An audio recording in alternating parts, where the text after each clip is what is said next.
আমাদের যে পেয়ারাগুলো প্যাকেট করা হচ্ছে, এটা আমরা যে ডিজিটাল পলি, এটা হচ্ছে দুই সাইডে কাটা, মানে নিচে দুই সাইডে যাতে পানি ঢুকলে পানি পড়ে যায়, যে সব দুই সাইড কাটা, এই সাইডে পানি পড়ে যাবে। হ্যাঁ, এটা আমরা প্যাকেটিং করে দিচ্ছি পুরো পেয়ারা।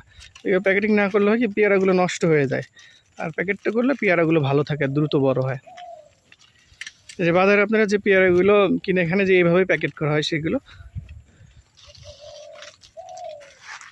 আমার পেয়ারা বাগানের মধ্যে আমাদের সাথী ফসলের ভিতরে থাই কাটিমন আমগুলো আছে, আলহামদুলিল্লাহ কি পরিমাণ হয়েছে, আলহামদুলিল্লাহ।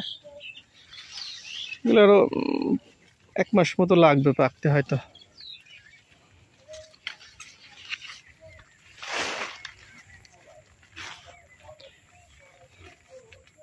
এই যে এখন পুরো গাছে আমরা প্যাকেটিং করেছি। আগে কিছু করছিলাম, পেয়ারা ছোটো ছিল পরে করতে পারি নাই, এখন সবগুলো মোটামুটি প্যাকেটিং করার মতো হয়ে গেছে।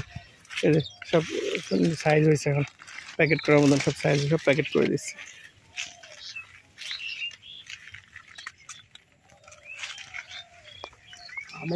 আম বাগানে